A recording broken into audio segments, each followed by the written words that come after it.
크리스천과 은혜.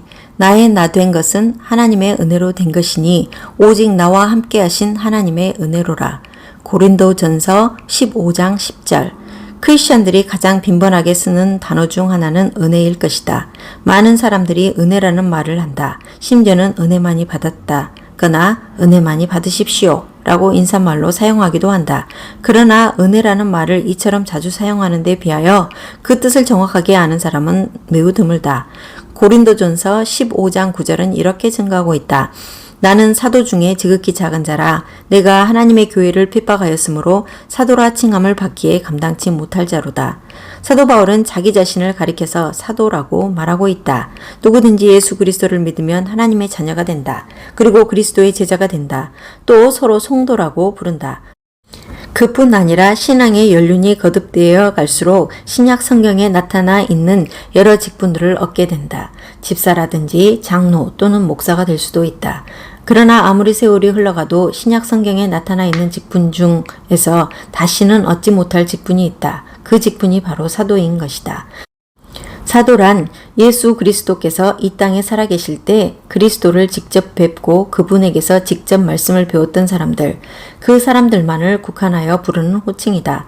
따라서 예수 그리스도께서 승천하신 뒤에는 사도가 새로이 생겨날 수가 없었다. 물론 주님을 배신했던 가룟 유다를 대신하여 마띠아가 사도직을 계승했지만 그 역시 주님을 직접 뵙고 직접 말씀을 배웠다는 점에서 보자면 예외였던 것은 아니다.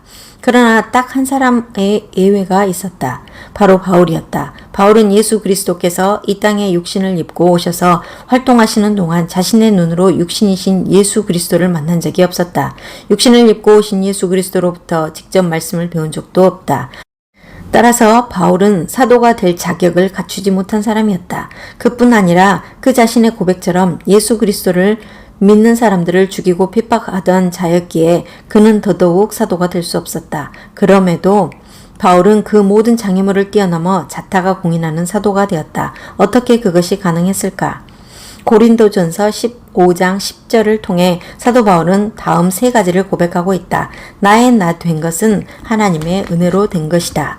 도저히 사도가 될 수 없는 자신이 주님의 사도가 될 수 있었던 것은 오직 예수 그리스도의 은혜 때문이었다는 고백이다.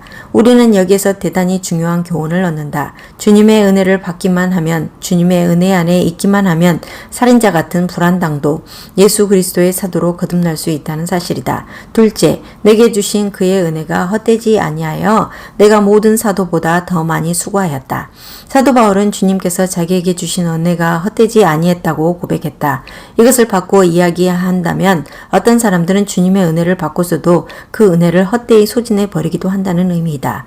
셋째, 내가 모든 사도보다 더 많이 수고하였으나 내가 아니요 오직 나와 함께 하신 하나님의 은혜 때문이다. 다른 그 어떤 사도보다도 더 열심히 수고할 수 있었던 것 역시 하나님의 은혜 덕분이었다는 고백이다. 풀이하자면 다른 사도보다 하나님께로부터 더 큰 은혜를 받았기 때문에 더 큰 수고를 행할 수 있었다는 말이 된다. 이렇듯 은혜는 참으로 중요하다.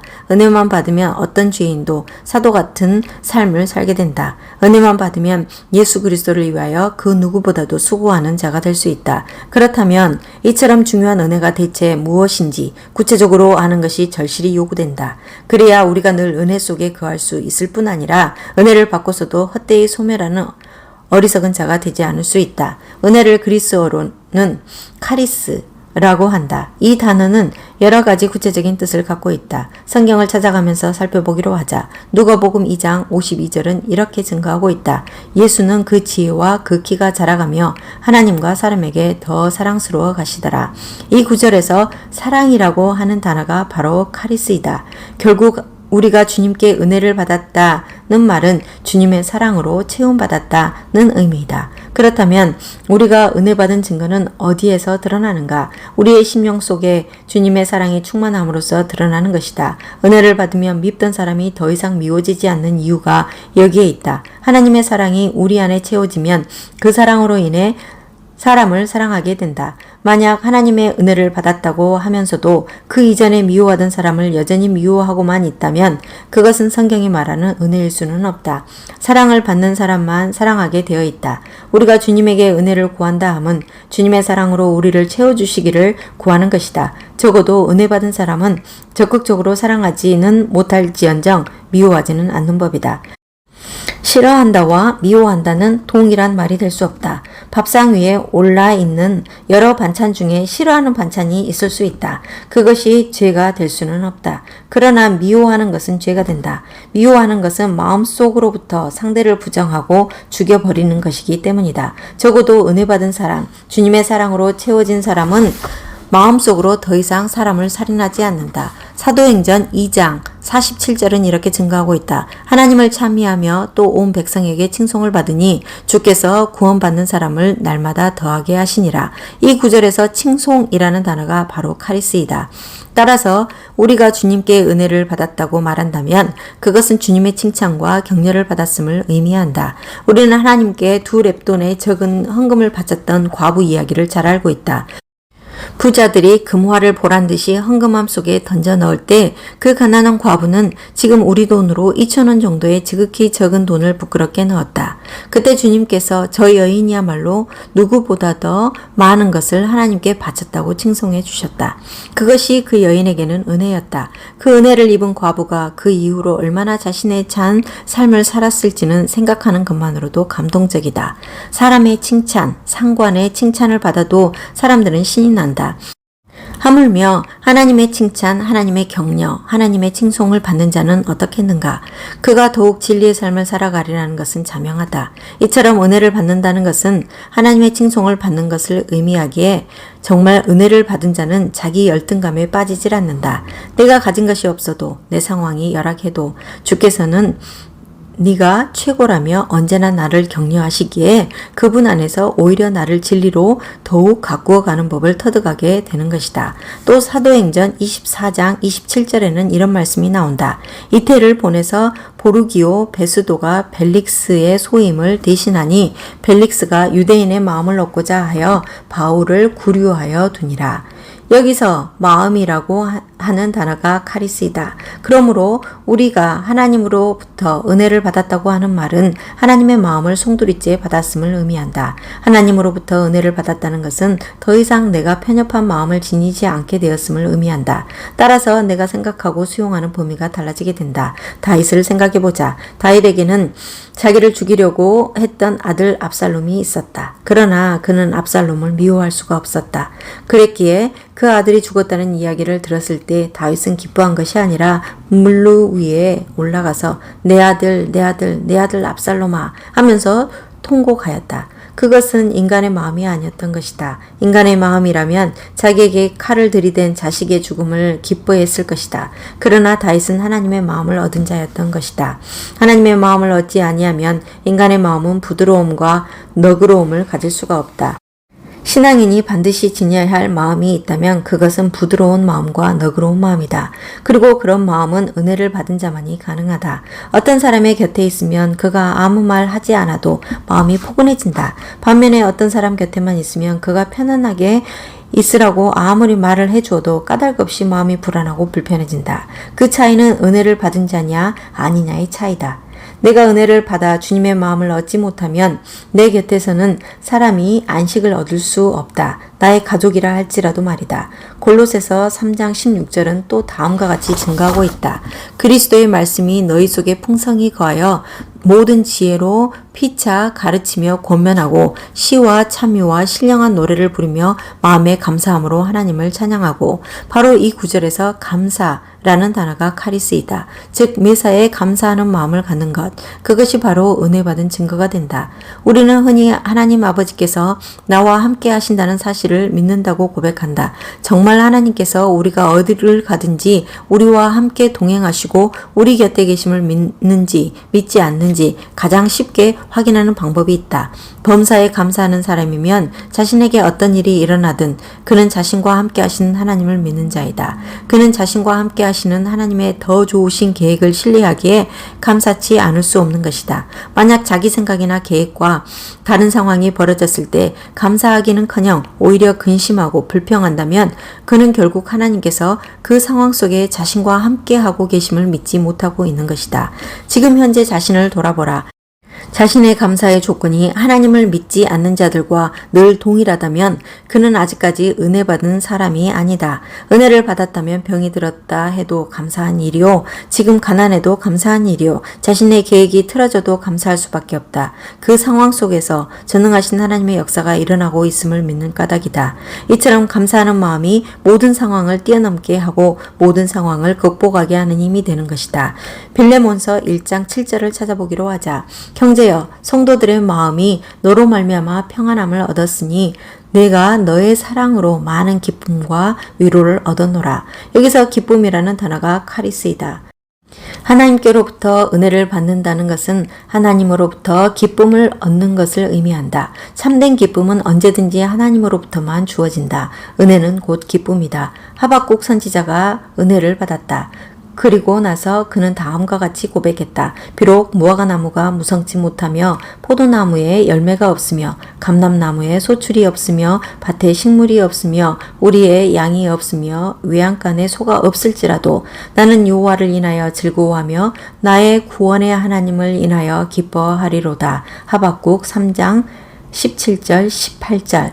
사람들은 무화과 나무 열매가 무성해야 기뻐하고 우리의 양이 가득해야 즐거워한다. 그래서 우리가 비어있으면 슬퍼하고 무화과 나무가 말라버리면 절망한다. 그러나 하박국 선지자는 그 모든 것이 없었음에도 불구하고 기뻐했다. 하나님께로부터 은혜를 받았기 때문이다. 이처럼 하나님께로부터 주어지는 절대적인 기쁨, 영적인 기쁨이 있을 때 그것은 인간의 모든 한계의 상황을 초월하는 창조적인 힘이 된다. 그것이 바로 은혜이다. 이제 베드로전서 2장 19절을 살펴보자. 애매히 고난을 받아도 하나님을 생각함으로 슬픔을 참으면 이는 아름다우나. 바로 여기에서 아름답다는 단어가 카리스이다. 따라서 하나님께로부터 은혜를 받는다는 것은 하나님의 아름다움을 입는 것을 말한다. 미국의 대중가수 마돈나를 알 것이다. 그녀가 가는 곳마다 많은 사람들이 열광을 한다. 그리고 그녀의 음반은 전 세계적으로 엄청나게 판매되고 있다. 그녀가 가는 곳마다 매스컴은 그녀를 따라다닌다. 그렇다면 그 세계적인 가수 마돈나는 과연 아름다운 사람인가? 마돈나의 노래에 열광하는 팬들조차도 그녀를 지순하고 아름다운 사람이라고는 생각하지 않을 것이다. 아름다움은 그런 것이 아니다. 진정한 아름다움은 눈이 아니라 마음으로 보는 것이다. 비록 그 행색이 초라할지라도, 비록 가다듬지 못했다 할지라도 사람의 마음을 움직이는 아름다움을 지닌 자가 있다면 바로 그 사람이 은혜받은 사람이다. 은혜는 사람을 아름답게 한다. 사람의 생각을 아름답게 하고 사람의 마음을 아름답게 하며 사람의 삶을 아름답게 한다.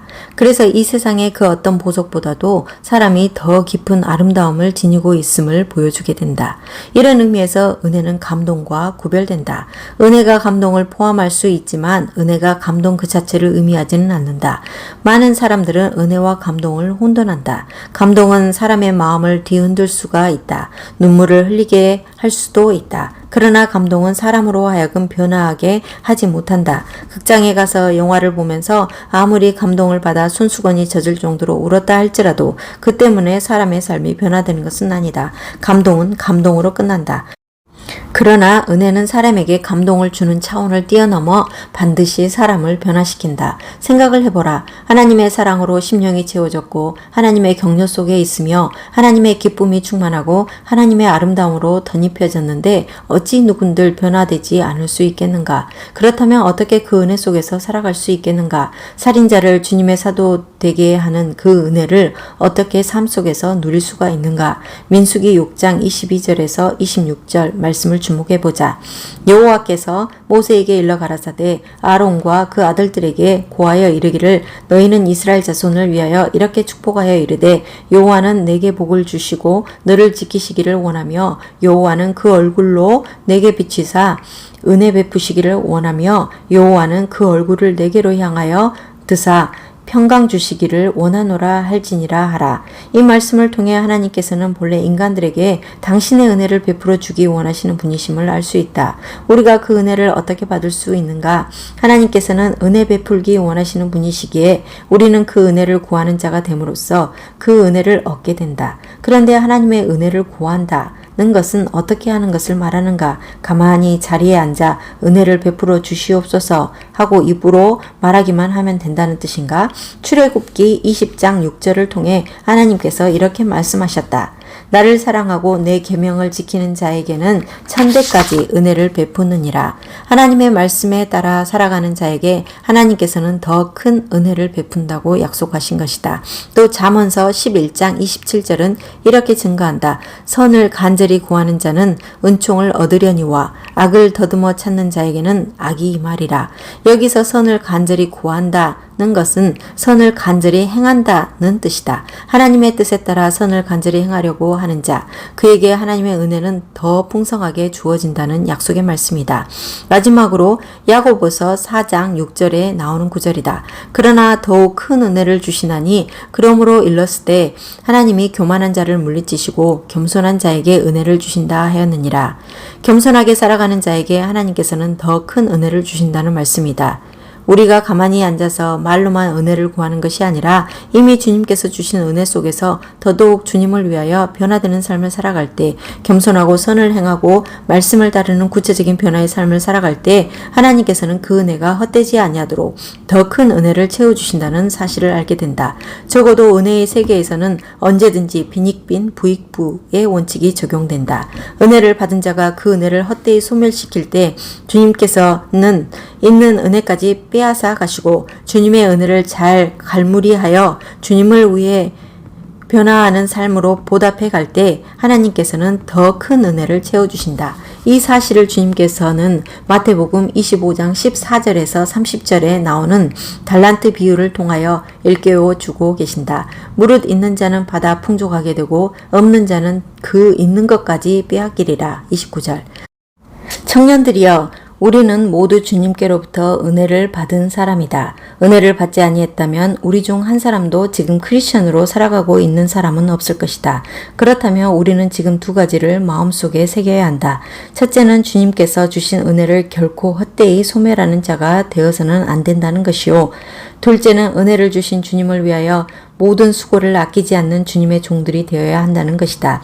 은혜를 주신 분은 하나님이시지만 주신 은혜를 갈무리하는 것은 그대들의 책임이다. 이미 주신 은혜를 힘입어 날마다 변화되어 가는 삶으로 주님을 위해 모든 수고를 아끼지 않을 때 주님께서는 날로 더 큰 은혜를 넘치게 부어주신다. 나사렛에 있는 가난한 처녀 마리아에게 천사가 나타나 말했다. 마리아야, 무서워 말라. 내가 하나님께 은혜를 얻었느니라. 하나님께로부터 은혜를 얻었다는 사실을 아는 순간부터 그 은혜가 헛되이 소멸되지 않도록 마리아가 하나님의 말씀을 그 삶으로 품었을 때 길이요 진리요 생명이신 예수 그리스도를 잉태하는 창조의 자궁이 될 수 있었다. 하나님의 은혜의 위력은 그 어떤 폭탄보다도 강하다.